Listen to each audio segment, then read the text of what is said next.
Ada pertanyaan yang minggu lalu yang Anda luar biasa. Sahat kemarin nggak ikut ya. Sahat lagi rapat Mas Suster. Bu Eti ada pertanyaan? Tidak ada. Ya, Bu Eti luar biasa. Itu ya. Dan jadi Suster Rosalina coba tepuk. Suster Lydia, Anda luar biasa. Suster Lydia juga sama. Suster Rosa, Suster Linda, Anda luar biasa. Ya, kita semua luar biasa. Amin. Buktinya apa? Buktinya pertama, kita waktu bayi nggak bisa apa-apa. Tapi terus kita belajar berjalan. Sekarang kita bisa berjalan, bisa lari. Kita bersyukur. Sebelumnya lagi, sebenarnya waktu kita belum dilahirkan, kita dilahirkan karena ada bapak dan ibu kita, ya, yang bekerja sama menghasilkan anak. Nah, ini bukan ngomong yang tabu, tapi ngomong kenyataan biologis bahwa ada sperma dari bapak yang masuk ke indung telur ibu. Nah, sperma dari seorang itu ada jutaan, ya. Mereka berenang ke arah indung telur.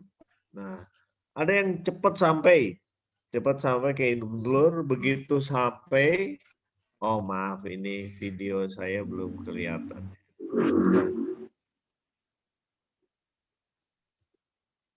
Nah, begitu sampai bisa menembus indung telur ibu kita ini, ya. Ada yang belakangan datang sampai dia yang bisa masuk tembus, ya. Nah, jadinya siapa? Jadinya saya. Jadinya Bapak Ibu sekalian, Anda sekalian. Nah, jadi sebenarnya kita itu berasal dari sel sperma bisa menembus indung telur.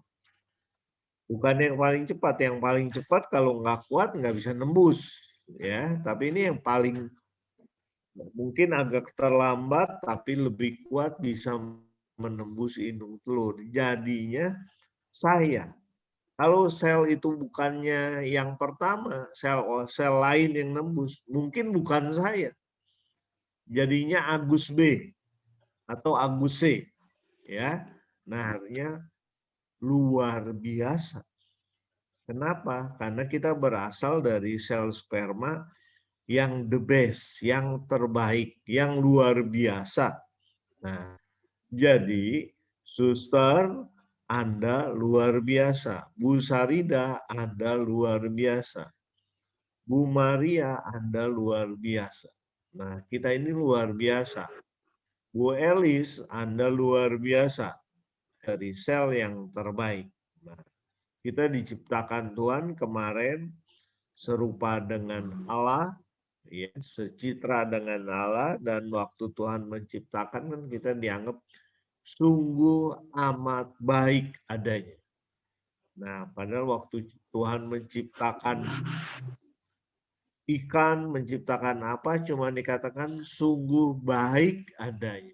Nah, kita ini sungguh amat, kita punya pikiran kemarin, kita punya hati, dan kita juga diberikan oleh Tuhan kehendak bebas, ya, free will. Jadi Anda mau ngapain, kata Tuhan kepada Adam dan Hawa di Taman Eden, kamu boleh makan apa aja, kecuali yang di tengah. Nah, tapi itulah biasanya yang dilarang yang menarik, ya. Yang dilarang yang menarik. Nah, di meja makan banyak daging hari ini. Nah, atau ada undangan pesta, ya. Nah, jadi yang dilarang itu yang menarik malah. Nah, itulah yang menyebabkan manusia jatuh ke dalam dosa. Nah, Sampai sini ada pertanyaan dulu, Bu Hui.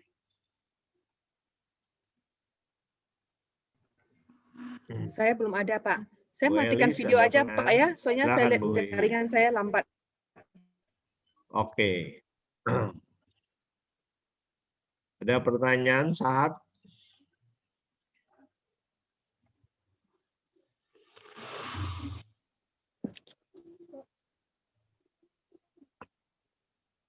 Nah, hari ini kita kembali akan melihat mengenai karunia Tuhan itu. Ya. Otak kita bisa apa saja sih?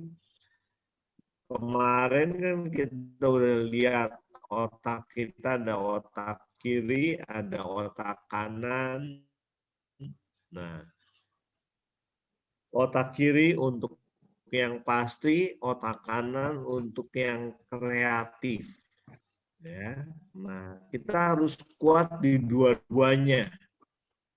Pendidikan di Indonesia simpan memori jangka panjang.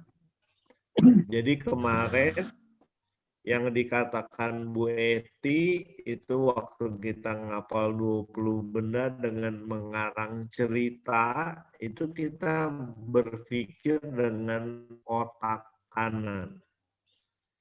Saya menggunakan metode lokasi. Coba kita masih ingat nggak? Satu apa?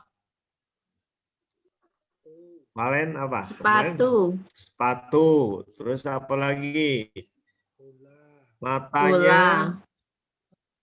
Bola. Nah, 3. Dari hidung keluar. Matahari. Matahari. Besar apa? Matahari. Nah, keempat mulutnya Nah, gigit apa? Belimbing. Belimbing ya. Kelima pakai anting, antingnya berupa Komputer.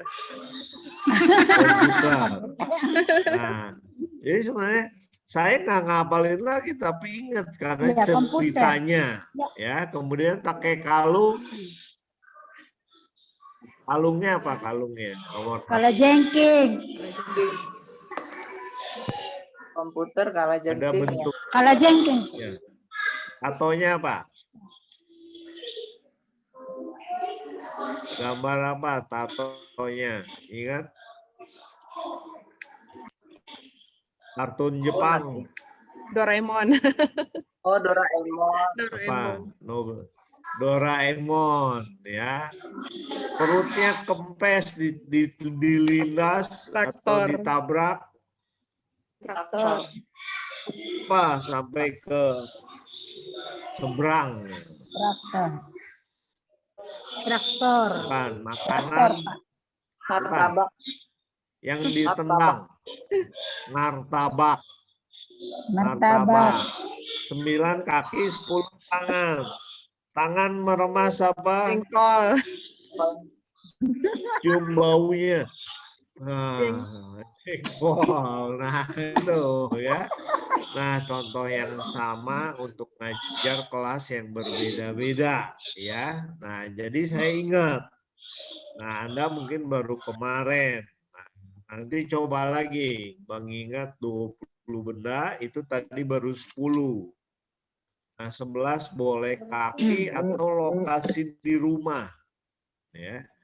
Atau perjalanan dari rumah ke sekolah, dari rumah ke kantor, atau dari suster mungkin lewatin apa aja. Oh, pintu kamar. Oh, di sebelah ini ada kamar mandi. Nah, oh pintu kamar apa? Nomor 11 kemarin satelit. Wah, pintu kamarnya jebol, ditabrak satelit. Nah, itu jadi buat cerita yang seperti itu. Ya. Nanti dicoba lagi. Nah, hari ini saya share screen dulu sebentar. Ya.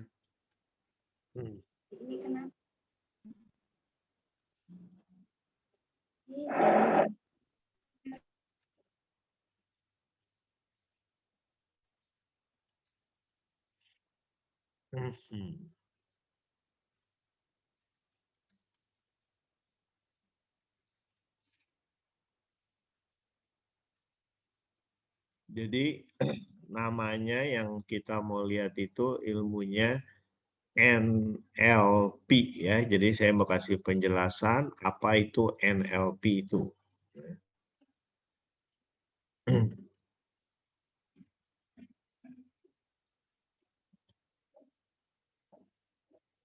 Nah, yang materi ini dengan yang kemarin sebenarnya kalau saya ngadain webinar itu berkesinambungan dalam setengah hari. Nah, kita bagi dalam 2 kali 1,5 jam. Jadi kita mau lihat ini sebenarnya materi saya The Magnificent Mind, Body, and Heart. Jadi bagaimana kita punya pikiran, kita punya tubuh, kita punya hati yang luar biasa. Nah, kemarin kita udah lihat, oh otak kita luar biasa, hati kita luar biasa. Begitu ngelihat orang kelaparan, oh kita terenyuh, kita bersyukur, ya. Oh saya masih bisa dapat makan. Nah, yang body mungkin kemarin baru saya lihat kemampuan mata, ya. Kita bisa melihat gambar dari berbagai sisi, berbagai makna. Nah, itu mempengaruhi pikiran kita.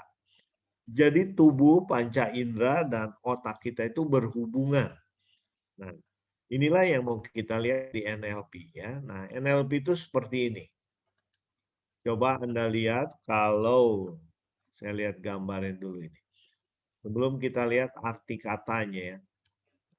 Ini gambar kuda ini. Kudanya ada berapa? Coba Anda lihat. Kudanya ada 5. Ya. 5 itu menggambarkan panca indera kita. Ini ada mata. Mata itu untuk melihat. Ini visual. Ya. Hidung untuk mencium. Ini apa nih? Telinga untuk mendengar. Lidah untuk mengecap.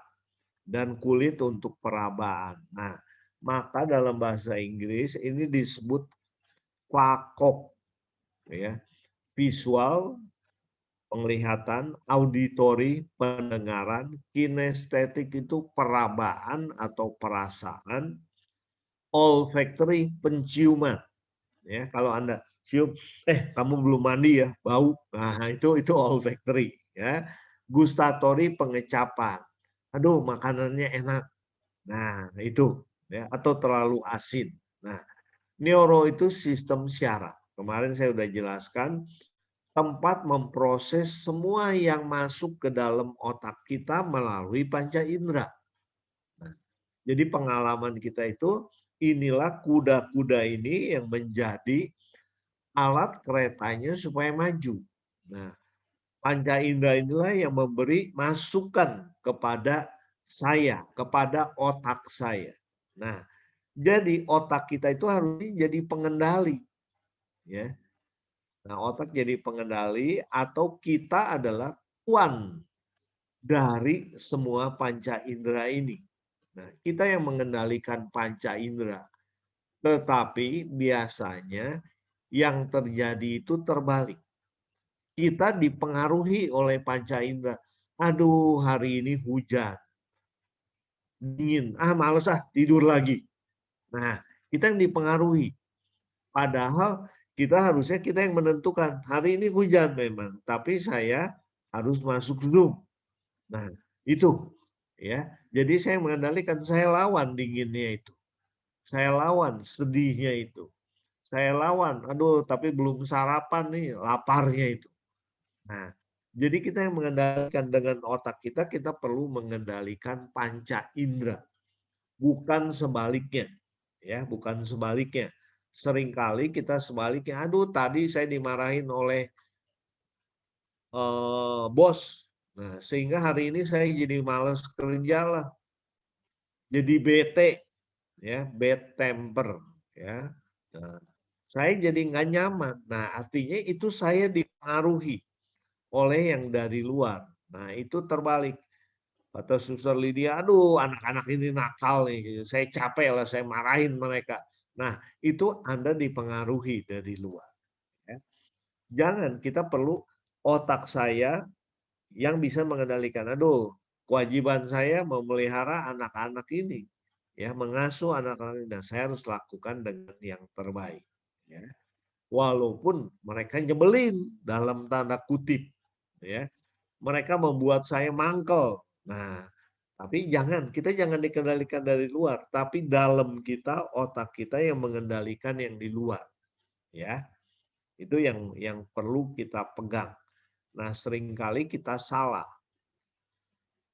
Nanti banyak contohnya.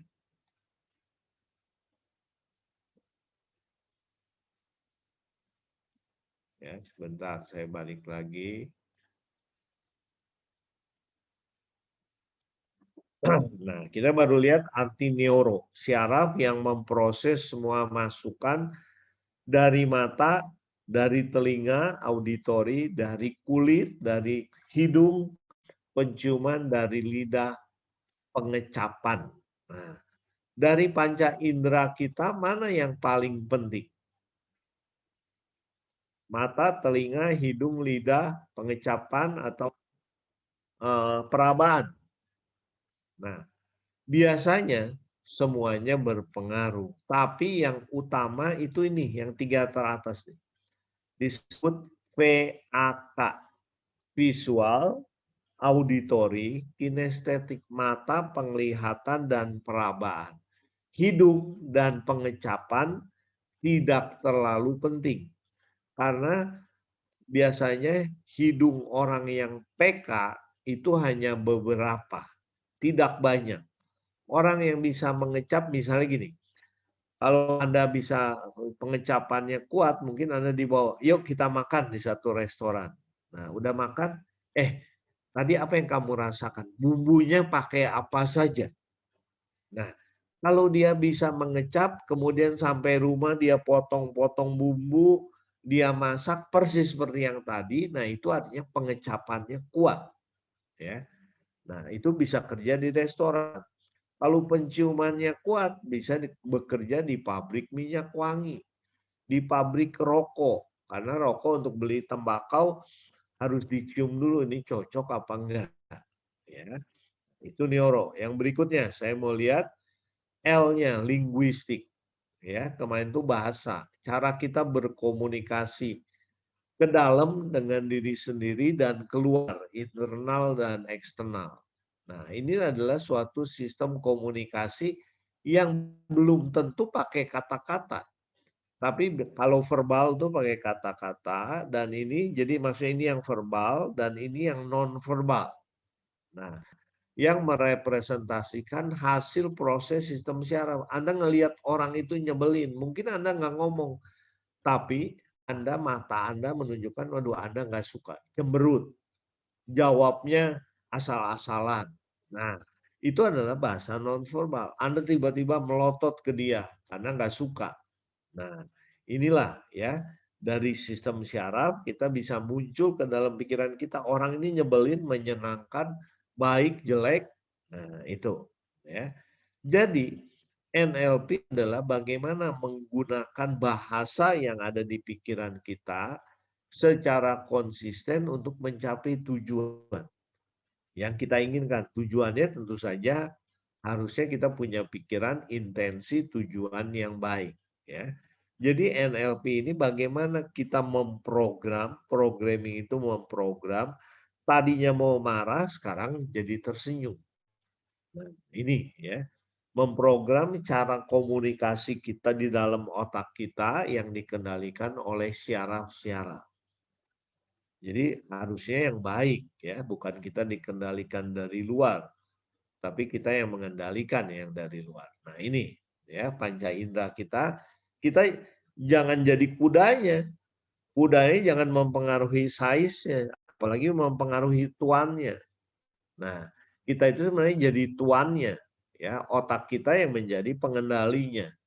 Nah, kita yang mengendalikan, otak harus begini ya. Nah, otak jangan marah. Nah, itu ya. Ini saya sedikit membahas latar belakang NLP. Jadi NLP itu sebenarnya penemunya 2 nih yang di bawah. Richard Bandler, ya, satu seorang ahli matematik, satu lagi situ kelihatan nggak tulisannya. John Gardner ya. Nah, mereka itu ini kenapa teksnya terbalik nih? Tulisannya pada terbalik semua. Oh, gambarnya terbalik ini. Saya salah. Salah copy rupanya, nanti saya perbaiki. Nah, jadi NLP itu semacam ilmu pengetahuan. Kalau di perguruan tinggi, nah itu adalah Bu Eti yang udah belajar tentang otak, ya, psikologi. Nah, psikologi itu ilmu tentang manusia, psikologi instan. Jadi bagaimana kita bisa memahami manusia secara cepat. Di mana-mana kan orang pengen yang instan, ya. Nah, mie instan, kopi instan. Nah, ini dua orang ini, John Gardner dan Richard Bandler, itu menemukan satu ilmu dengan cara itu bagus atau jelek. Nah, nyontek itu dalam konteks kehidupan nggak apa-apa. Saya meniru, saya misalnya mengagumi satu tokoh, ya, misalnya Pak Jokowi. Waduh, Pak Jokowi itu hebat ya. Puasa Senin Kemis, dia merangkul musuhnya. Saya mau belajar. Nah, itu namanya metode itu metode ATM. Ya. ATM apa, Freddy?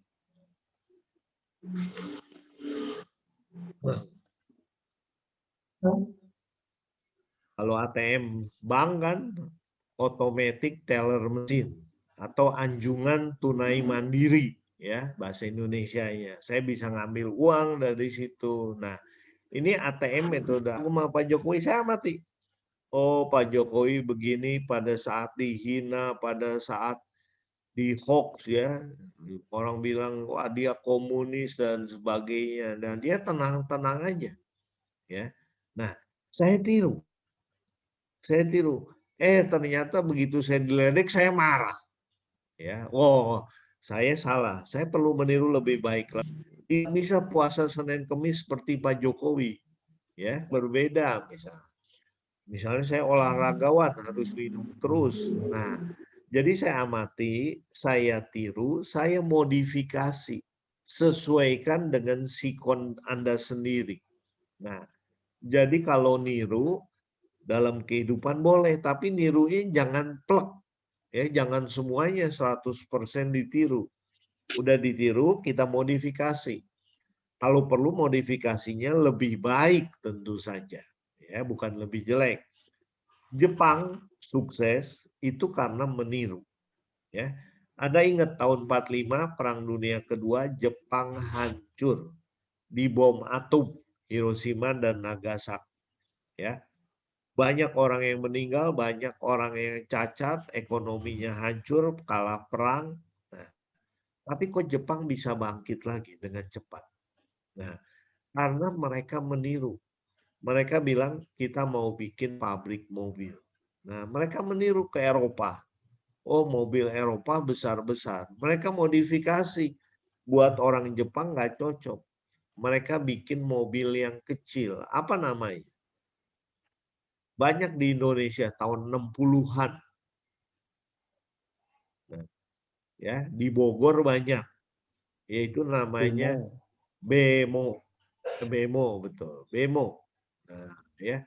Bemo itu kendaraan kecil tapi dipakai oleh Presiden Soekarno tahun 60-an sebagai kendaraan atlet. Ya, kenapa Indonesia mengadakan Ganevo tahun 62? Anda belum lahir ya. Saya juga baru 3 tahun. Nah, ya.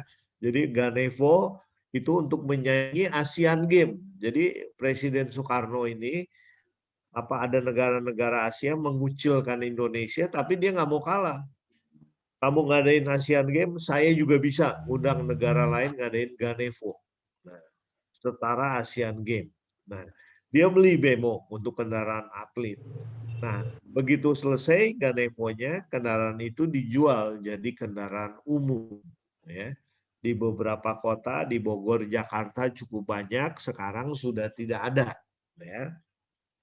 Nah, itulah Jepang membuat mobil yang tidak sebagus Eropa. Dia tiru waktu itu, nggak bisa ya jadinya bemo. Tapi sekian tahun kemudian bisa bikin Kijang, bisa bikin Daihatsu yang tidak kalah dengan kendaraan Eropa. Nah, mereka modifikasi terus. Nah, Anda pun demikian, ya. Anda pun, saya nggak tahu komputer, HP juga cuma buat WA, SMS saja. Nah, sekarang ternyata saya bisa jadi penyiar ya. Dibuktikan dengan video Suster Lydia, Suster Rosalinda, Bu Wiwi. Nah, ya Anda semua jadi berubah.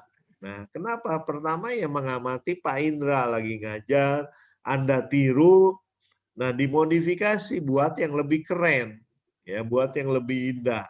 Itu. Nah, itu metode ATM, ya, amati, tiru, modifikasi. Nah, kita belajar sebenarnya dengan cara mengamati, meniru. Meniru siapa? Orang tua, pengasuh kita yang paling dekat. Nah, itulah. Jadi kita seperti saya bilang kemarin, kenapa saya masuknya fisika dan matematika? Karena saya tertarik dengan guru SMA saya yang ngajar matematika dan yang ngajar fisika. Nah, saya meniru, ya. Tapi saya modifikasi. Oh, katanya kalau kuliah matematik dan fisika nantinya jadi guru. Kata orang-orang teman saya, lu mau jadi guru ya? Nah, saya pertama nggak kepikiran. Ternyata beneran jadi guru. Ya, waktu saya kuliah di Bandung, saya jadi guru matematika di satu SMA di Kristen di Bandung. Kemudian jadi guru fisika ya di sekolah Aloysius, ya sekolah Katolik yang terbaik di Bandung, biasa disingkat sekolah top, ya TOP. Nah, itulah ya. Nah, kita belajar dengan ATM, amati, tiru, modifikasi. Ada pertanyaan sampai sini sebelum saya lanjutkan?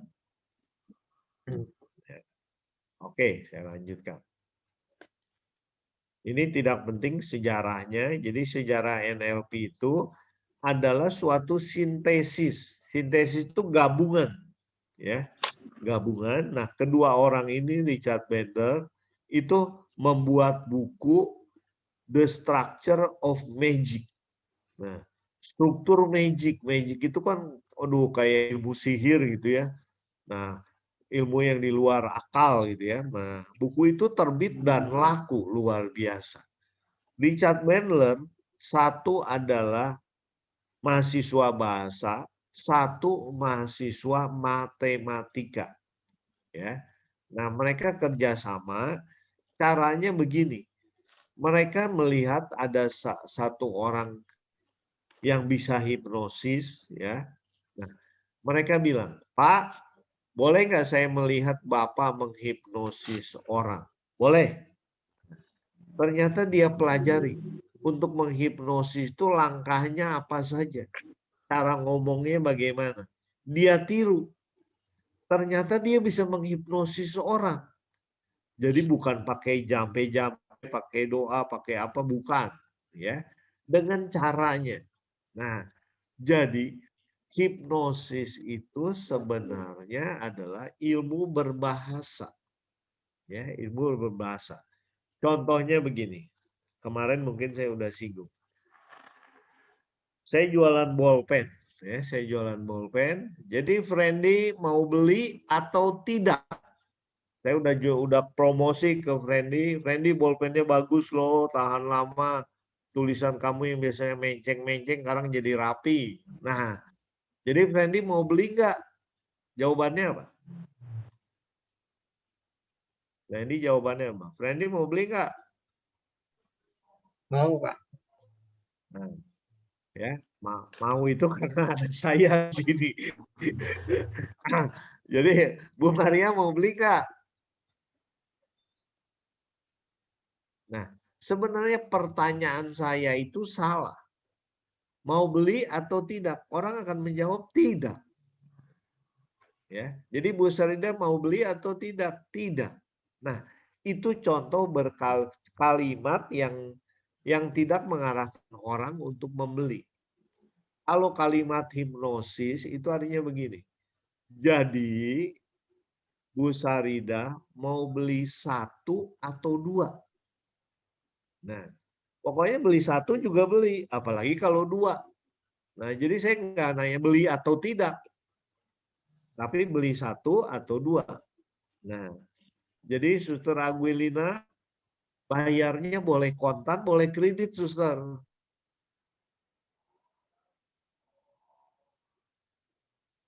Nah, jadi tunai. Nah, jadi kita nggak memberi pilihan tidak. Nah, jadi kalau misalnya ada anak-anak panti asuhan yang main game terus, di sana nggak boleh main game ya, Suster ya. Jadi kalau misalnya main game, dia katakan, kamu mau main game sampai jam 7 atau sampai jam 8, ya nggak apa-apa. Pokoknya setelah jam 8 berhenti. Ya. Setelah kalau dia pilih jam 7 berhenti. Jadi kamu mau berhenti atau tidak main game? Tidak, main terus. Nah, tapi mau berhentinya jam 7 atau jam 8. Mau beli 1 atau 2. Mau beli yang merah atau yang biru. Mau beli tunai atau kredit. Valen kalau ngajak pacar nonton takut ditolak, kamu mau nonton film kungfu atau film komedi? Nah, pilihannya cuma 2. Jadi ya komedi aja lah. Nah, itu ya. Jadi kita mengarahkan ke pilihan A atau pilihan B. Jangan ke pilihan tidak.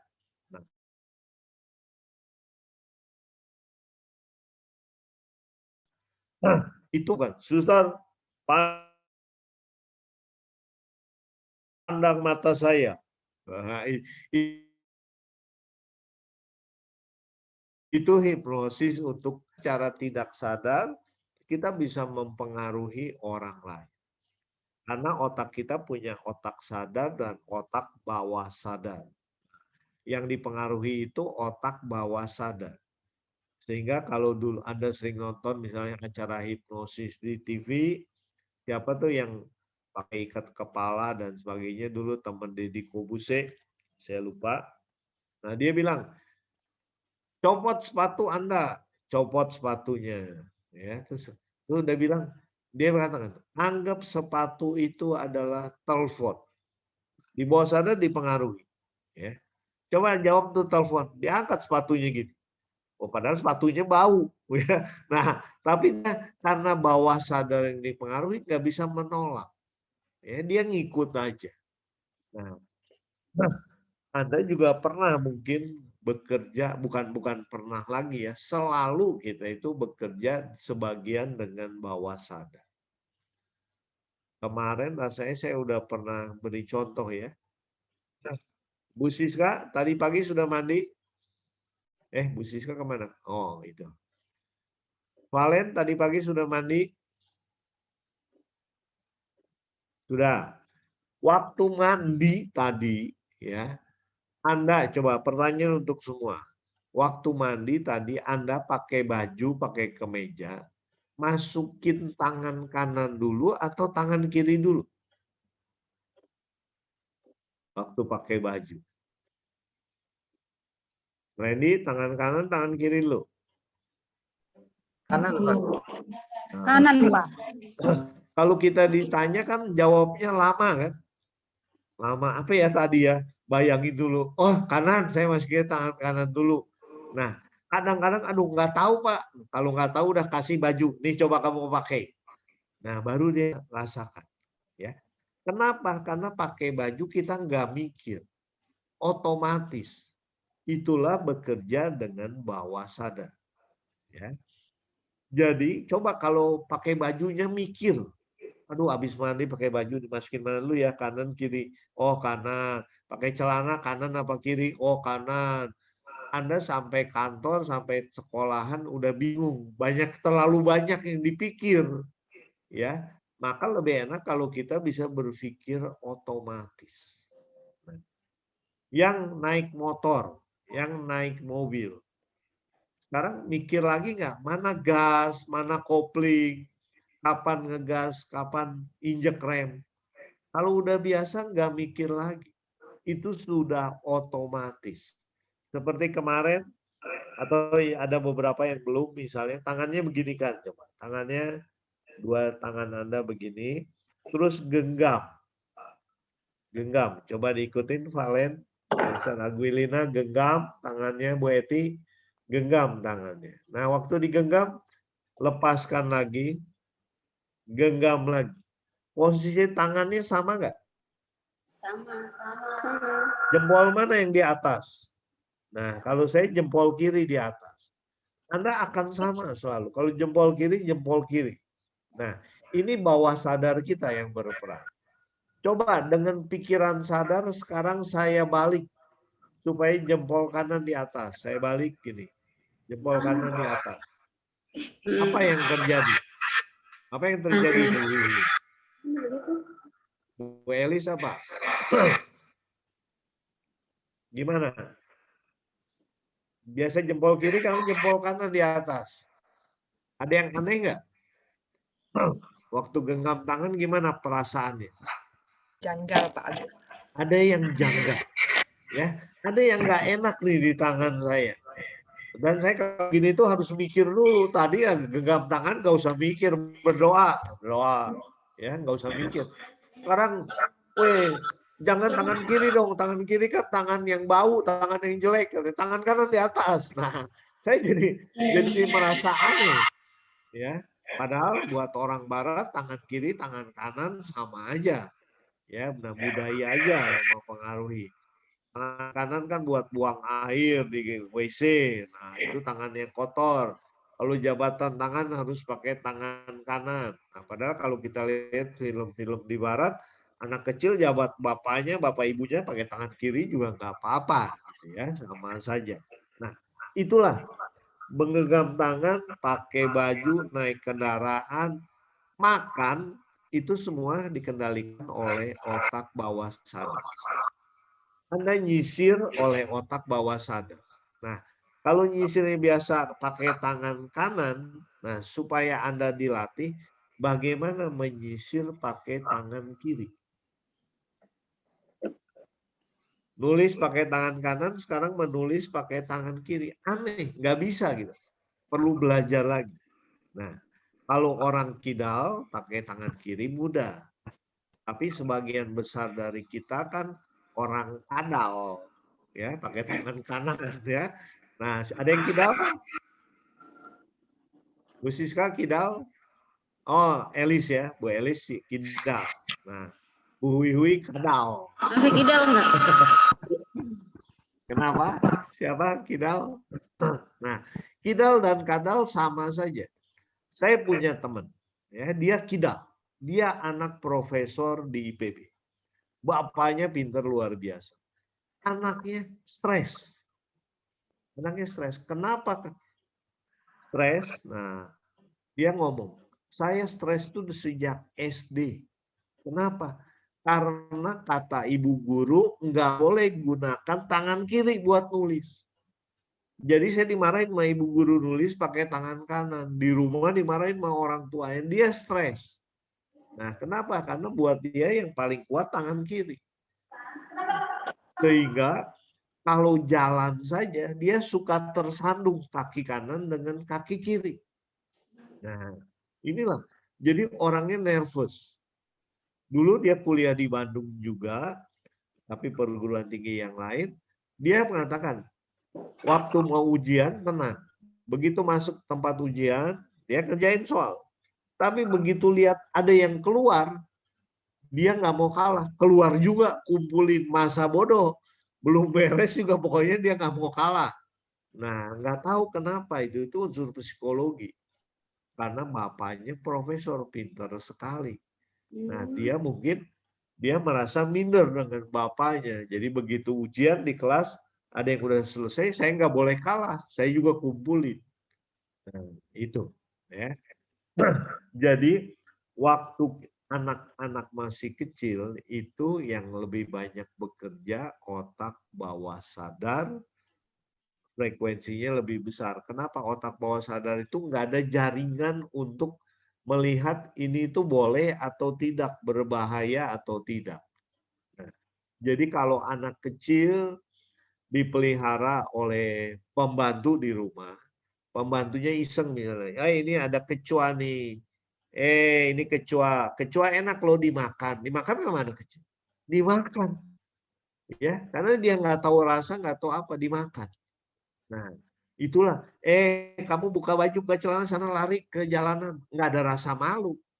Ya, karena belum punya otak kritis, otak sadar. Tapi kalau sekarang saya ini kecoa makan, nggak mau. Ya, mau ngapain makan kecoa? Ya. Nah, itulah. Itu juga membentuk perilaku anak, membentuk trauma anak. Jadi ada anak-anak yang trauma, teman saya ada ya, SMP dia nakal, 2 guru dia pukul, ya 2 guru dia pukul. Nah, tapi ternyata sampai sekarang dia takut sama kecoa. Begitu lihat kecoa lari dia. Padahal anaknya guru aja pukul gitu, ya. Nah, kenapa? Karena ada traumatis terhadap kecoa di masa kecil. Saya nggak tahu apa itu. Tapi dia sangat bukan takut, mungkin dia geli ya dengan kecoa itu. Ada orang yang sangat takut dengan ular. Ada orang yang ya memang ular berbahaya. Kalau saya traumanya terhadap macan. Kalau saya ketemu macan, saya lari. Itu sih logis gitu ya. Tapi kalau trauma terhadap lalat, nah itu kan nggak logis gitu ya, takut terhadap lalat. Nah, ya itu semua otak kita yang dibentuk dari kecil. Nah, itu tertanam. Ya. Otak bawah sadar itu seperti otak kanan memori jangka panjang. Ya. Nanti kita lihat di belakang. Saya lanjutkan dulu. Ini tadi sejarah NLP. Sekarang nih, kemarin udah saya bahas belum? 8 dibagi 2 berapa? Ya. Kemarin kan saya bilang, kalau anak jawab 4 itu betul secara matematika. Kalau jawab 3 juga betul, karena dia melihatnya ini sebagai mainan atau coklat dipotong 2, dibagi menjadi 2. Kalau vertikal jadi angka 3. Kalau dibaginya horizontal jadi angka 0. Nah, jadi setiap otak orang itu berpikir dengan cara yang berbeda. Ya. Jadi kita tidak bisa menyamakan, kamu harus ngikut pendapat saya. Kamu harus suka makanan yang pedas. Tapi saya nggak suka. Pokoknya harus suka. Nah, nggak bisa orang dipaksa. Karena berbeda-beda. Kalau semua orang dipaksa, maka Randy, Valen, Sahat itu pasti punya istri yang sama. Ya. Kenapa? Karena seleranya sama. Padahal tiap orang kan seleranya beda. Maka istrinya Friendly nanti dengan istrinya Sahat berbeda. Ya. Lebih cantik yang mana? Yang menurut mereka ya itu yang paling cantik karena seleranya beda-beda. Ya. Nah, jadi kalau seleranya sama semua berbahaya malah. Coba seandainya semua orang di dunia mukanya sama. Apa yang terjadi? Lihat Suster Aguilina, lihat Bu Wiwi, mukanya sama. Lihat Bu Eli sama, lihat Suster Lydia sama mukanya kok. Jadi waktu saya absen, Suster Aguilina, yang mana nih orangnya? Ya paling saya bedain dari pakaiannya. Nah, jadi Tuhan menciptakan kita unik, ya berbeda-beda, punya bakat berbeda-beda, punya selera beda-beda. Nah, kita nggak bisa menyamakan, harus sama dengan saya. Itu. Ya. Jadi 8 dibagi 2 tadi Anda harus meneliti seperti kemarin saya bilang Anda perlu bertanya. 8 dibagi 2, 3. Tanya, dari mana? Bagaimana kamu mendapatkan 3? Itulah yang benar. Jangan 8 dibagi 2, 3. Bodoh kamu. Nah, itu secara matematika, karena yang benar 4. Tapi orang melihat bisa berbeda-beda. Ya. Nah, prinsip kerja otak itu begini. Ini ada murid. Ya, murid lagi belajar di sekolah. Tiba-tiba dia ingat film kemarin mengenai Ibu Peri. Aduh, saya PR belum bikin nih. Nggak ada yang susah, ada yang nggak bisa. Kalau saya punya Ibu Peri pasti bantu saya bikin PR saya. Nah, anaknya ngebayangin gitu. Tiba-tiba ibu gurunya bertanya. Namanya misalnya si Ani. Ani, 3 tambah 2 berapa? Nah, Ani bisa langsung menjawab nggak? Tidak, karena pikirannya lagi ke arah Ibu Peri. Apa Bu? Ibu Peri? Nah, dia jawabnya lain. Kenapa? Di sini ada stimulus, ada event dari luar, ya. Nah, kita bisa menjawab atau tidak, lagi konsentrasi atau tidak, tergantung pikiran kita. Pikiran kita lagi kemana-mana, jawabannya lain yang keluar dari mulut. Ini juga dipengaruhi oleh internal representation. Ada apa yang di kepala kita. Ya. Dan itu dipengaruhi juga oleh sikap tubuh. Kalau saya duduknya di kelas dengan begini serandaian, ya saya akan ngantuk. Ya, saya nggak konsentrasi. Tapi kalau saya duduk tegak, nah, saya lebih siap untuk menerima perintah, untuk menerima masukan. Dan itu juga masih ada 2 hal lagi yang mempengaruhi, yaitu tadi body posture, kemudian apa pengalaman kita, historical file. Nah, pengalaman Anda, apa yang ada di otak Anda dari kecil, sehingga itu bisa muncul jadi trauma, jadi kebiasaan. Nah, akhirnya si Ani ini menjawab, ya, Ibu Peri, Bu, dia memberi respon, tapi responnya belum tentu sesuai. Karena dia lebih memperhatikan apa yang ada di kepalanya. Sampai di sini, nah saya mau perlihatkan saat ini sama ya. Saya mau perlihatkan satu video dulu. Satu video sebentar.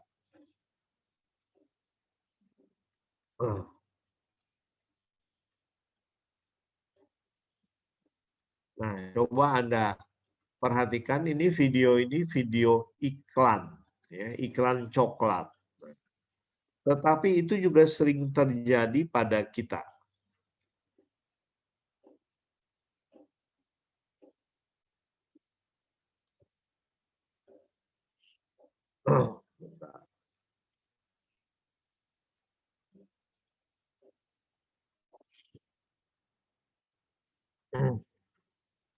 Nah, nanti materi-materi ini sebenarnya saya taruh di YouTube di channelnya DOA, ya, D.O.A.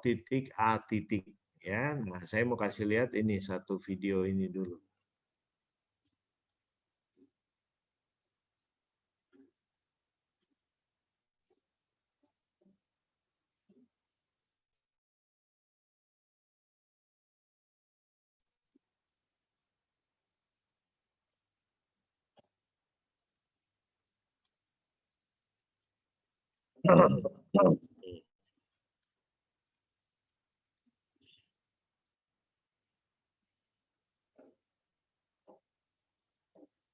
Nah, internet saya juga lambat.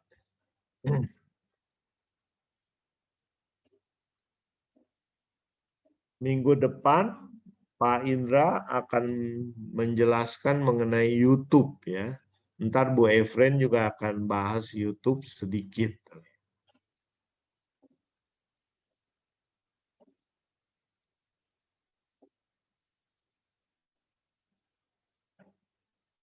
Ini ekor.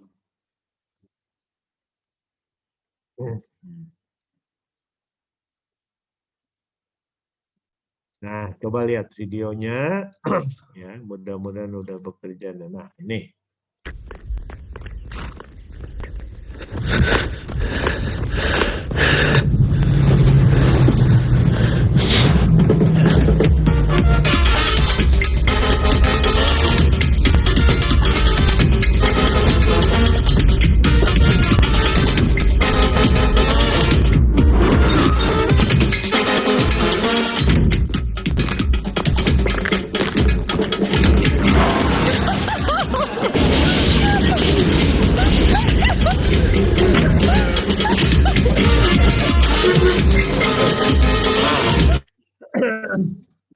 dalam kehidupan kita mungkin tidak terjadi se ekstrim begitu ya.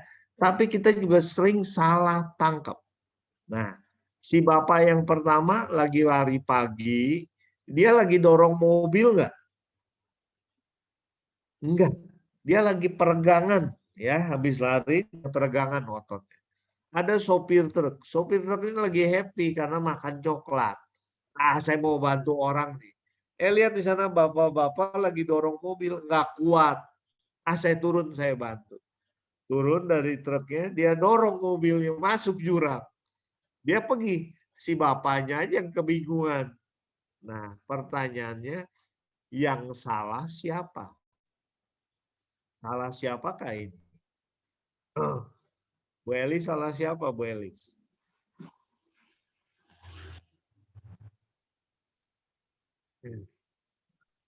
Sopir truk salah nggak? Enggak. Ya, maksudnya baik. Maksudnya kan mau nolong si bapak. Ya, dia bantu dorong. Nah, tapi sebenarnya kalau udah begitu ketahuan emang, mobil saya jadi hilang kata si bapak. Ya, si bapaknya juga salah. Kenapa? Tell me, alat mikir ya. Nah, lagi dibantu, dia bilang, jangan bantu saya, jangan dorong mobil. Mobilnya bukan mau didorong kok. Nah, karena nggak ada komunikasi juga. Nah, kita sering seperti itu. Seperti anak kecil tadi. Yang pikirannya lagi lihat, ingat sama Ibu Peri.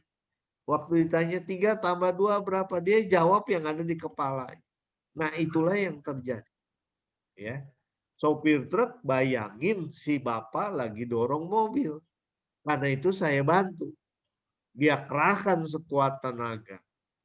Nah, si bapak tua yang lagi olahraga, ya masalahnya dia tell me, nggak mikir gitu. Dia lihat ada orang bantuin, senang aja. Begitu mobilnya masuk jurang, baru bingung. Ya, nah coba kita lihat sekali lagi ya video ini. Ini video yang menarik.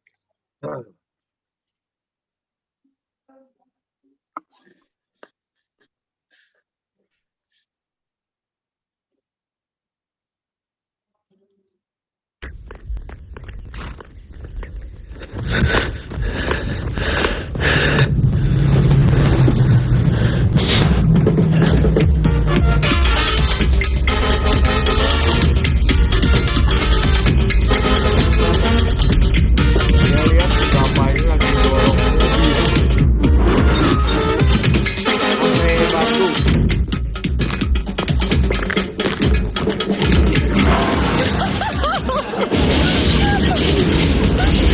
Bapaknya bingung, sopir truknya udah jalan lagi. Nah, ini adalah orang coklat jap. Nah, itu ya. Jadi si bapaknya tell me ini. Ya, oke. Sampai sini ada pertanyaan. Nah, kita sering seperti itu. Ya. Begitu saya lihat seseorang, aduh sebel orang itu. Langsung saya menyapanya juga dengan bentakan. Ya, kenapa? Karena begitu saya melihat, oh mukanya mengingatkan teman saya yang pernah menipu saya. Nah, apakah dia? Bukan. Cuman pikiran saya teringat kepada dia. Jadi perilaku saya ke orang itu seolah-olah kepada yang ada di memori saya. Nah, itulah prinsip NLP yang harus kita buka, prinsip otak yang harus kita perbaiki. Ya. Jadi prinsipnya harusnya begini.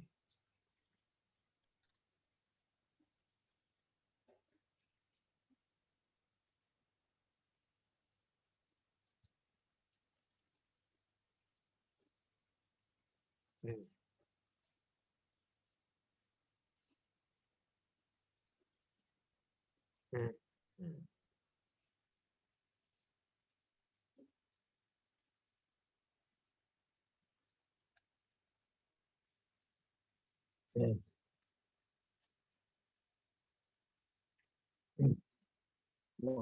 pokoknya prinsip yang tadi sopir truk itu sama dengan prinsip si Ani di kelas ini yang lagi ngelamun. Kita itu menjawab bukan berdasarkan pertanyaan dari luar, tapi apa yang ada di kepala kita. Pokoknya kita mengingat apa yang di kepala kita itu yang muncul. Jadi tindakan kita, jadi respon kita. Inilah respon kita belum tentu cocok dengan stimulus atau perintah yang dari luar, permintaan dari luar. Nah, inilah kadang-kadang yang kita sebut dengan paradigma, paradigm. Nah, paradigma itu apa? Paradigma itu cara kita melihat dunia. Nah, kayak sopir truk melihat, oh si bapak itu lagi mau dorong mobil. Itu peta gambaran mental. Gambaran bukan kenyataan, tapi ada di kepala sopir truk tadi. Tidak pernah lengkap, tidak pernah identik. Jadi kalau ada orang lagi di depan mobil begitu, itu apakah dia lagi mendorong? Belum tentu. Ya, jadi kejadian peristiwa yang sama, maknanya belum tentu sama. Bisa salah kita. Ya. Jadi paradigma kita bisa salah. Kalau kita percaya akan paradigma, itu membatasi kita. Wah, pokoknya kalau ada yang seperti teman saya, wajahnya kamu jangan percayalah. Pakai kacamata dia, hidungnya agak masuk ke dalam, rambutnya keriting, pasti tukang nipu. Nah, nggak bisa begitu. Itu membatasi dia. Itu persepsi yang salah. Berpusat pada prinsip pokoknya, itu salah. Ya. Nah, sebenarnya paradigma kita bisa berubah kalau kita mau bertanya. Jadi sekarang kalau ada orang lihat dorong mobil, jangan dibantuin, tanya dulu, Pak, mobilnya mau didorong, curang. Oh, iya mau. Oh, kalau begitu Anda bisa jawab, Pak, jangan didorong capek-capek, mendingan kasih ke saya mobilnya. Nah, itu kan lebih baik, ya. Nah, ini paradigma ini, nah, inilah menjadi prinsip NLP. Our map is not the territory. Peta itu tidak sesuai dengan kenyataan, dengan daerahnya. Peta itu apa? Peta dalam pikiran kita. Tidak sesuai dengan kenyataan yang ada dari luar. Tapinya sayangnya kita ini, we all respond, kita memberi respon menurut peta, bukan menurut realitinya. Nah, kita bertindak berdasarkan asumsi yang ada di kepala kita, bukan berdasarkan kenyataan. Nah, inilah prinsip NLP. Our map is not the territory. Peta itu bukan sesungguhnya. Ya, jadi Anda jangan membuat paradigma yang sama, yang harusnya begini. Contohnya begini. Ya, satu lagi saya cerita. Ada seorang ibu atau seorang suster lah, ya. Suster dari Bandung mau ke Jakarta. Naik kereta. Begitu mau naik kereta, masih lama nih keretanya beberapa menit lagi. Susternya lihat di situ, oh ada Dunkin Donat. Nah, saya beli Dunkin dulu. Beli donat-donat kecil satu box. Nah, kemudian kereta belum datang, susternya nunggu. Ya, di ruang tunggu duduk. Nah, daripada ini kata suster, mendingan saya makan donat. Ambil donatnya. Di sebelah sana ada anak muda. Ya entah Suban, entah Friendly, entah Sahat, ya nggak tahu. Nah, ada anak muda situ. Anak muda itu ambil juga donatnya, makan juga. Aduh, susternya dalam hati gimana? Aduh, itu anak kurang ajar, tidak tahu sopan santun. Donat saya langsung dimakan aja. Kalau dia minta nanti saya kasih. Tapi kata suster, udahlah, saya tenang. Nggak boleh marah, baru belajar NLP gitu ya, nggak boleh marah. Nah, susternya ambil lagi donat satu. Anak muda itu ambil juga satu, makan juga. Nah, kata suster dalam hati, saya donatnya beli 5. Tinggal 1 lagi. Saya mau lihat anak muda itu berani ngambil nggak? Anak muda itu ambil donatnya 1 lagi. Malah apa yang terjadi? Dia bagi 2, dia katakan, silahkan suster. Nah, dikasih ke susternya setengah lagi dia makan. Susternya gimana? Aduh, kurang ngajar ini ya. Suster mau marah, tapi nggak boleh marah katanya. Ya, ajaran kasih Tuhan Yesus, cintailah musuhmu. Ya, berdoalah untuk orang yang membenci kamu. Nah, suster nggak marah. Tiba-tiba tuit, kereta datang. Kata suster, udah, saya nggak marah, saya naik kereta aja. Begitu suster naik kereta, anak muda itu masih di peron sana. Suster taruh tasnya di atas. Ya. Begitu taruh di atas, resletingnya ada yang terbuka. Di dalamnya ada kotak Dunkin Donat. Susternya periksa, ini donat siapa? Oh, kok donatnya masih penuh, ada 5. Nah, jadi kalau begitu susternya mulai berpikir, tadi yang saya makan donat siapa? Nah, donat suster bukan? Bukan. Susternya habis beli langsung masukin tas, dia nggak sadar. Yang dia makan itu donat anak muda tadi. Jadi yang kurang ajar siapa? Yang kurang ajar susternya. Nah, susternya udah ngecap dulu, ini anak kurang ajar. Donat saya dimakan. Padahal bukan donatnya suster. Donat anak muda itu yang suster makan. Ya. Anak muda itu akan berpikir, ini suster kok kurang ajar. Nggak ngomong-ngomong donat saya disikat aja. Nah, itulah persepsi. Persepsi bisa berubah. Persepsi suster tadi menganggap anak muda itu kurang ajar. Susternya malu nggak? Malu. Ya. Kalau bisa dia mau turun lagi minta maaf ke anak muda itu. Tapi kereta udah jalan. Nah, itulah persepsi. Ya. Paradigma. Paradigma kita bisa salah. Karena kita melihat dari peta yang ada di kepala. Itu donat saya, dia makan kurang ajar. Kenyataannya itu donat anak muda. Saya yang makan, saya yang kurang ajar.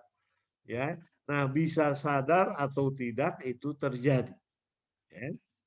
Nah kita sering lakukan, kita sering sebel sama dia. Nah, orang itu nggak apa-apa. Ada teman saya kerja jadi personalia di satu perusahaan di daerah Cikarang. Nah dia mengatakan, saya lebih enak dulu di bagian gudang.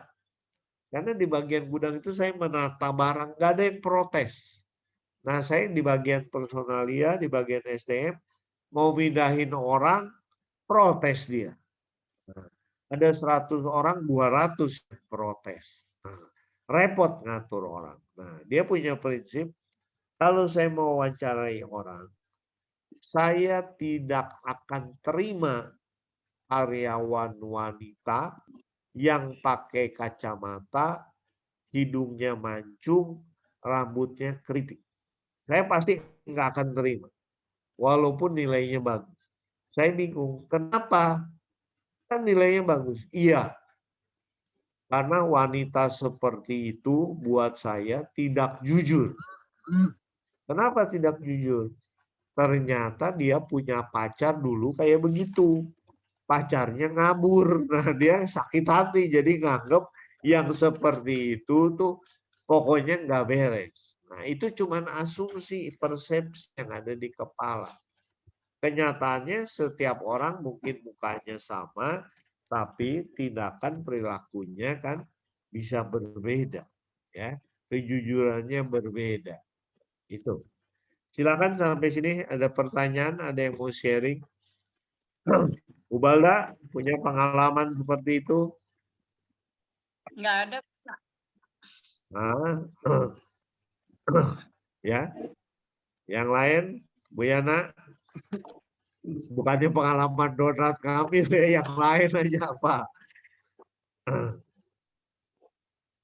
Ya sebenarnya secara langsung tidak langsung kita pernah mengalami yang sama.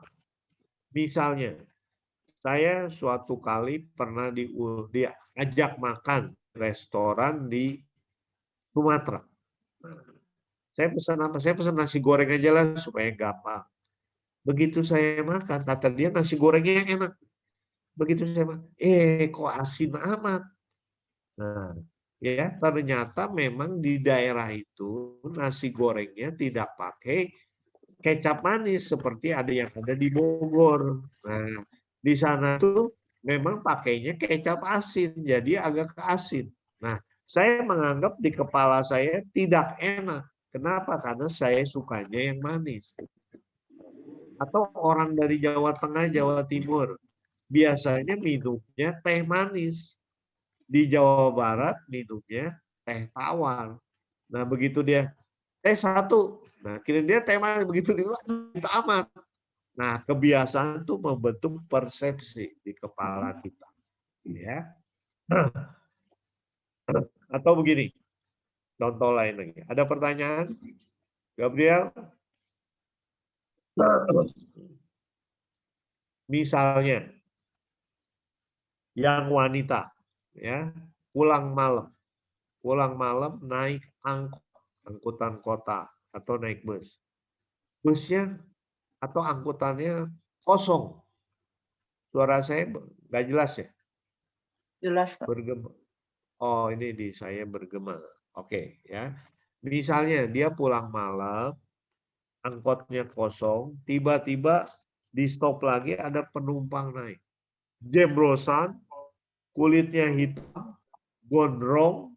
Nah, Anda gimana? Di angkot itu cuma sendirian, udah malam. Aduh, jangan-jangan yang naik penjahat. Gimana kalau saya dirampok?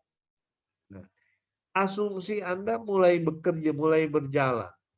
Tiba-tiba ada wanita itu tiba-tiba loncat aja begitu. Angkotnya jalan. Jatuh dia, kecelakaan. Nah, padahal orang yang gondrong, hitam, jembrosan, pasti jahat nggak? Belum tentu. Jangan-jangan itu Yesus lagi naik angkot. Ya, mau bantu Anda. Nah, Yesus jembrosan, gondrong, gambarannya. Nah, jadi kita berpersepsi karena ngelihat di film, ngelihat di bioskop, oh kalau orang jahat itu gondrong, hitam, menyeramkan. Nah, padahal apakah si bapak itu pasti begitu? Belum tentu. Kita punya persepsi, punya paradigma. Kita juga nggak salah karena pengalaman, ya. Pengalaman itu dari dulu ngelihat film itu penjahatnya kayak begitu. Nah, jadi di kepala kita terbentuk. Nah, cuman kita perlu hati-hati. Apa yang Anda lihat di film, Anda lihat di bioskop, Anda lihat di mimpi, itu juga belum tentu suatu yang mutlak. Ya, bukan belum tentu, pasti bukan yang mutlak. Ya, kita itu dibentuk. Misalnya, kalau Anda lihat iklan sabun Lifebuoy. Nah, itu Anda juga dibentuk oleh iklan.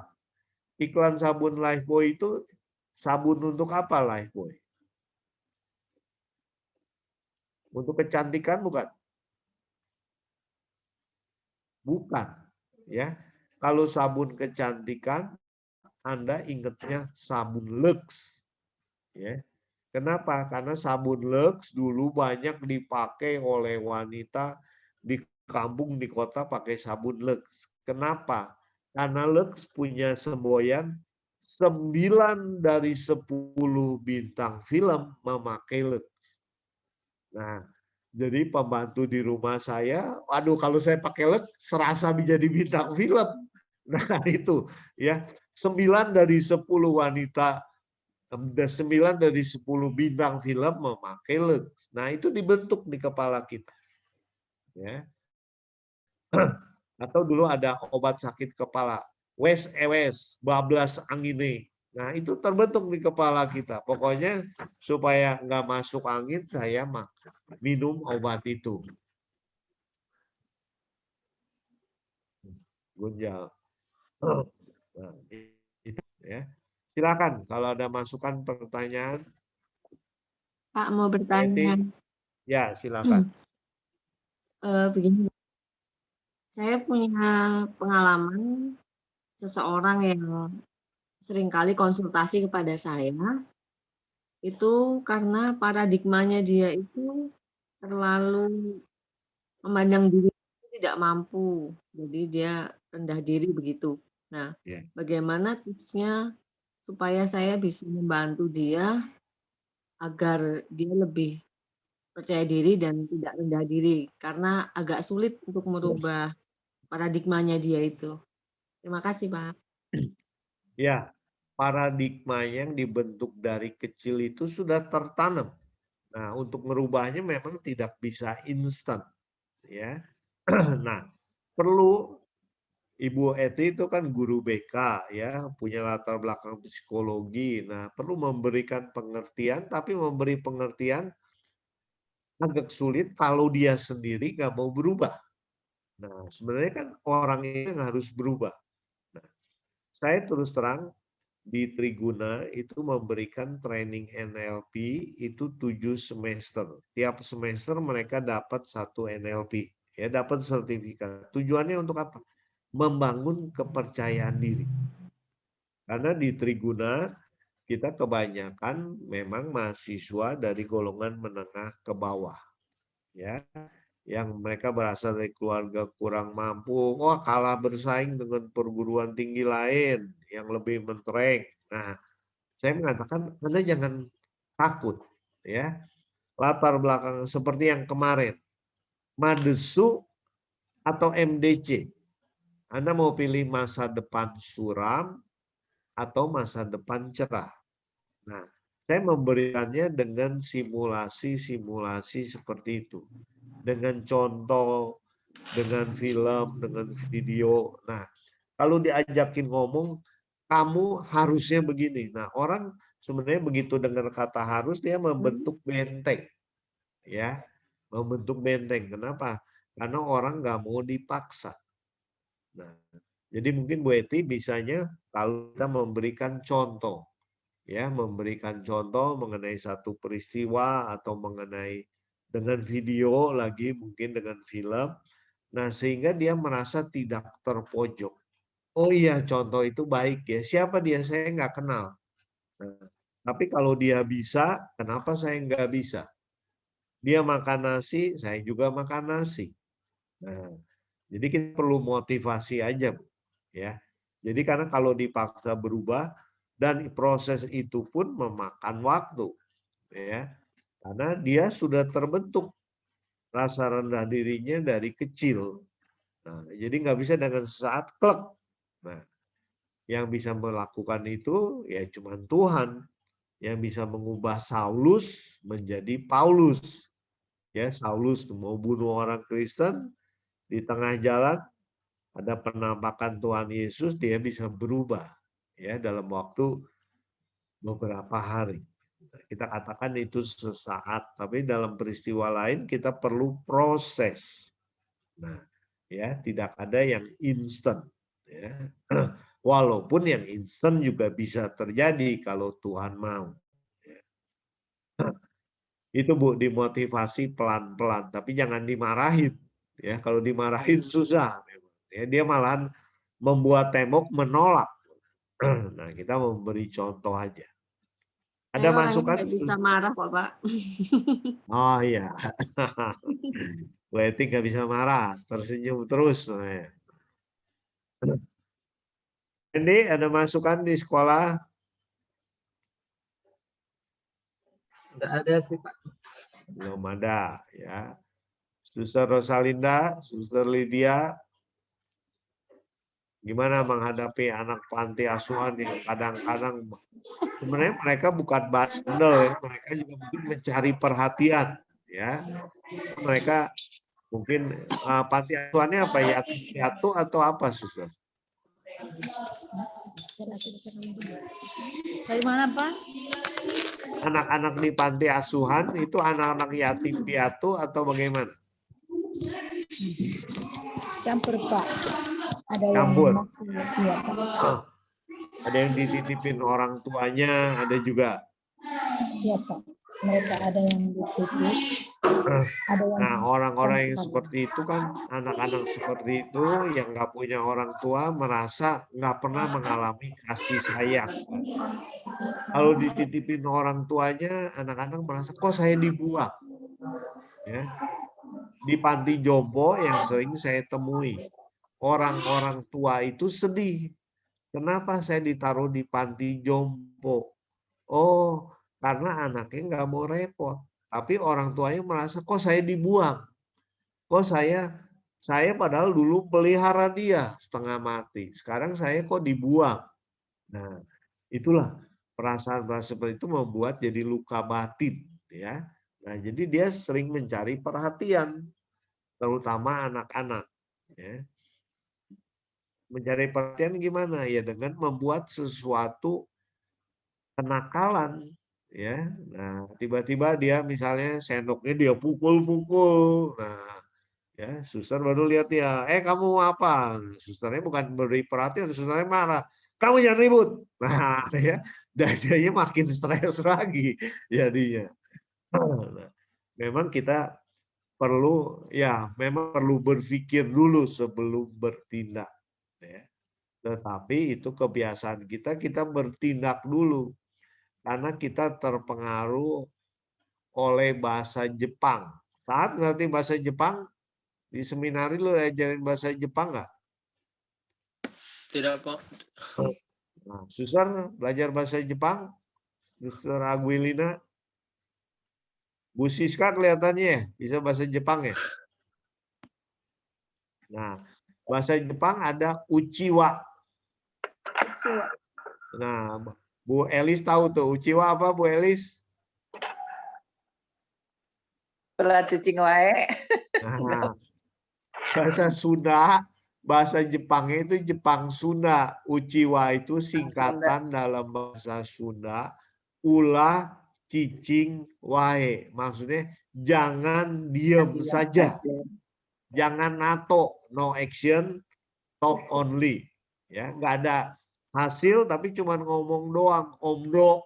Nah, uchiwa itu omdo, ya. Jadi kita perlu bekerja, tapi dalam menghadapi orang, berkomunikasi dengan orang, kita jangan langsung bergerak. Perlu mikir dulu, ya, orang ini mau ngapain. Jangan ngecap lu, dia pasti penjahat, dia pasti penipu kayak tadi. Nah, jangan. Si bapak itu pasti lagi dorong mobil. Nah, enggak, tanya dulu, komunikasi dulu ya. Pak, mobilnya mau didorong, ya. Nah, memang waktu ada orang gondrong hitam naik angkot, ya kita perlu hati-hati. Tapi jangan bertindak Anda langsung loncat.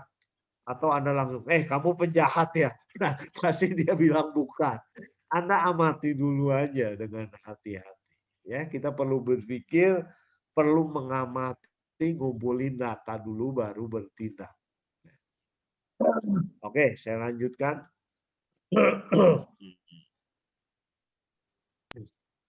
Tadi ini ya, ingat ya, peta dalam kepala kita bukan kenyataan. Jadi kita perlu berpikir, perlu ngumpulin data dulu baru bertindak. Uchiwa tadi, ulah cicing wae. Jangan diam aja, bertindak, tapi jangan terlalu cepat bertindak. Ya, kita perlu melihat. Ini kemarin udah ya, kita udah lihat kisah burung Raja Wali. Jadi pokoknya Anda itu harusnya jangan seperti anak ayam, tapi seperti Raja Wali. Kalau tadi Raja Wali dibilang oleh induk ayam, kamu jangan macem-macem, kita keluarga ayam. Kita cuma bisa loncat, makanya cacing. Nah, kalau kita udah dibilangin seperti itu terus, kamu mah bodoh, kamu mah pemalu, kamu mah nggak bisa ini. Nah, itu akan membentuk dirinya seperti yang dikatakan Bu Eti tadi, ya. Anak itu sendiri yang perlu berubah. Saya bukan anak ayam, saya Raja Wali, saya bisa terbang tinggi. Ini. Jangan ngelihat begini.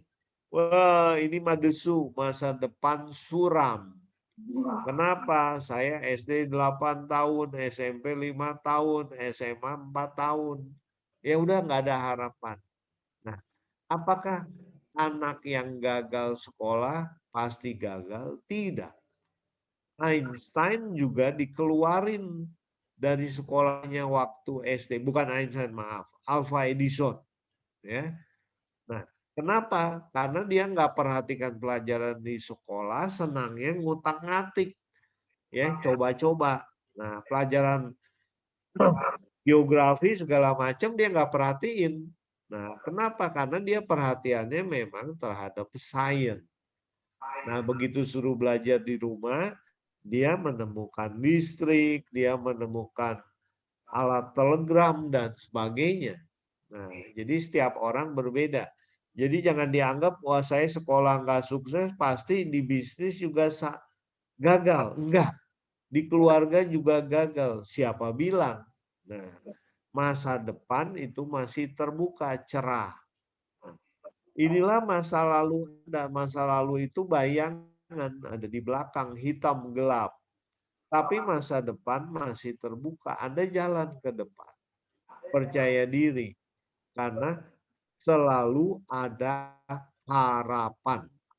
Itu yang penting, ada harapan. Dengan ada harapan, saya sakit. Kata dokter sudah kanker stadium 4. Kalau saya cuma terima omongan dokter, kemudian masuk ke kepala, saya udah kanker nih. Paling sebulan lagi mati. Betulan Anda akan mati sebulan lagi. Tapi kalau Anda bilang begini, saya masih punya harapan.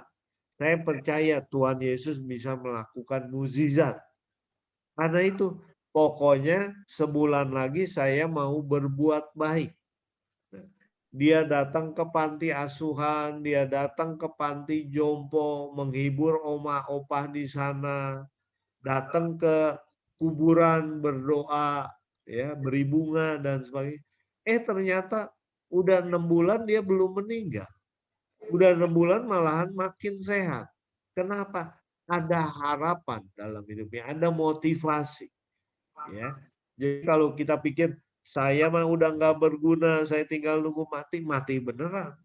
Ya, jadi saya selalu memberi contoh Pak Mahathir Mohamad. Ya, orang Malaysia nggak beda jauh dengan orang Indonesia.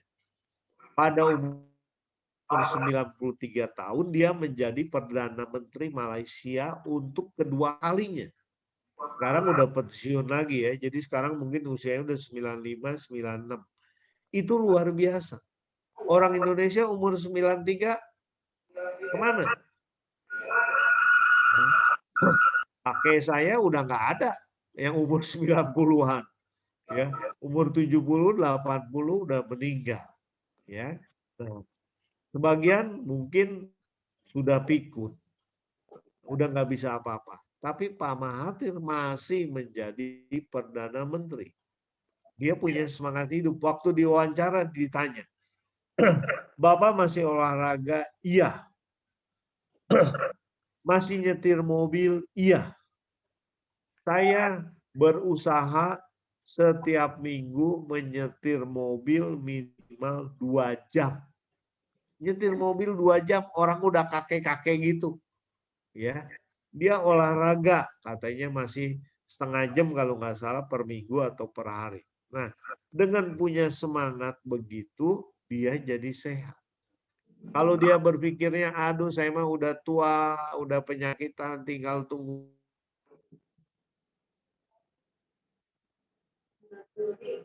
Ada di kepala kita, itu yang akan terjadi. Ya. Jadi kalau Anda berpikir, aduh saya mah ketiban sial aja.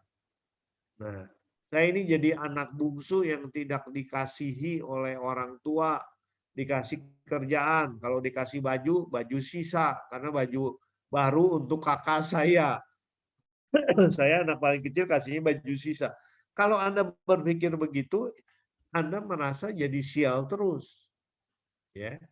Tapi kalau Anda selalu bersyukur, karena di kitab suci juga dikatakan bersyukurlah dalam segala hal.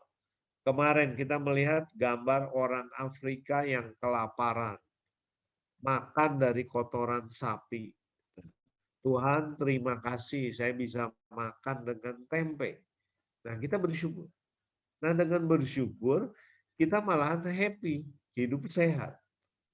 Katanya tiap pagi Anda bangun pagi, Anda berdoa, dan dalam berdoa itu Anda mengucap syukur dan membuat kacamata positif.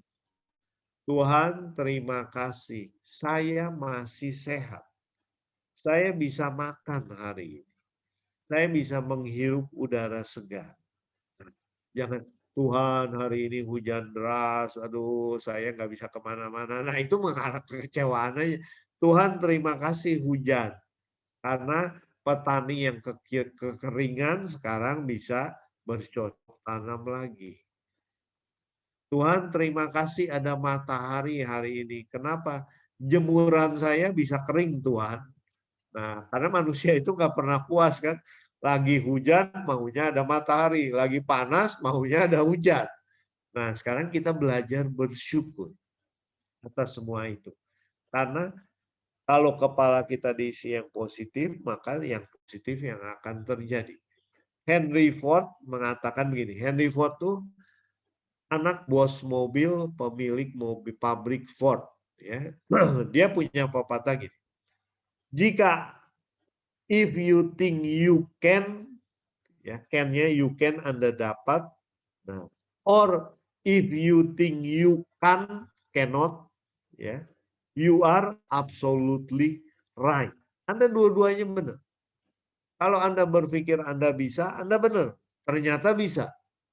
Kalau Anda berpikir tidak bisa, ternyata benar. Anda tidak bisa. Nah, itu prinsip NLP. Apa yang Anda pikirkan, itu yang akan terjadi. Jadi, jangan pikirin yang negatif. Pikirkanlah yang positif. Ya, saya besok mau diwawancara. Jangan berpikir Anda gugup, Anda gemeteran, Anda nggak bisa jawab. Itu yang akan terjadi besok. Tapi Anda bayangkan, oh saya diwawancara, saya santai aja, saya tersenyum, saya bisa menjawab dengan lancar. Nah, tapi jangan lupa Anda terus mempersiapkan diri. Nah, besok yang terjadi seperti itu. Oh ternyata gampang ya, lancar. Nah, itu. Jadi kalau berpikir negatif, itu yang akan terjadi. Berpikir positif, itu yang akan terjadi. Jadi mana yang Anda pilih? Berpikir positif. Nah, biasanya kita takut akan kejadian sehingga kita berpikir negatif. Misalnya kemarin rapat dengan suster. Aduh, suster mau marah nih. Jagung yang saya itu banyak yang dimakan hama. Nah, Sahat udah takut, udah gemeteran. Nah, gimana kalau saya dimarahin suster? Nah, ternyata benar besok suster marah. Ya, tetapi kalau saat udah itu tanggung jawab saya. Ya, saya terima kalau suster mau marahin. Nah, kalau suster mau ngomel, ya saya akan tersenyum aja. Nah, saat terimanya dengan santai aja. Enggak sakit hati, enggak apa. Nah, itu ya kita tanamkan yang positif. Ya, bersyukurlah senantiasa. Tetaplah berdoa. Bersukacitalah senantiasa. Anda mau happy, mau takut sama corona. Ya corona memang berbahaya. Tapi kalau kita takut semua, imun tubuh kita, daya tahan tubuh kita menurun. Akhirnya gimana ya kalau saya terserang corona? Gimana lah kalau saya besok terserang lah Anda? Karena pandemi imun tubuh kita, daya tahan tubuh kita menurun. Nah, kita perlu berpikir positif. Jadi, jangan baca berita ya statistik, wah di Bekasi yang terkena corona 2 kali lipat bertambah. Nah, mulai ketakutan muncul di tubuh kita. Ya, gimana kalau terjadi, gimana kalau terjadi. Oke, ini fakta. Nah, tapi Anda berpikirnya, oh Tuhan masih menjaga saya, Tuhan memberi kesehatan kepada saya. Nah kita berpikir positif. Jangan lupa prosedur kesehatan, ya, pakai masker dan sebagainya. Nah, jadi kita perlu hati-hati, tapi jangan pikiran kita negatif. Karena semua penyakit menurut penelitian 90% itu disebabkan oleh pikiran. Ya. Terutama yang banyak mikir itu wanita. Aduh saya stres nih, mau pipis lagi. Padahal minumnya memang nggak banyak, tapi rasanya mau ke WC terus. Nah itu stres, ya pikiran.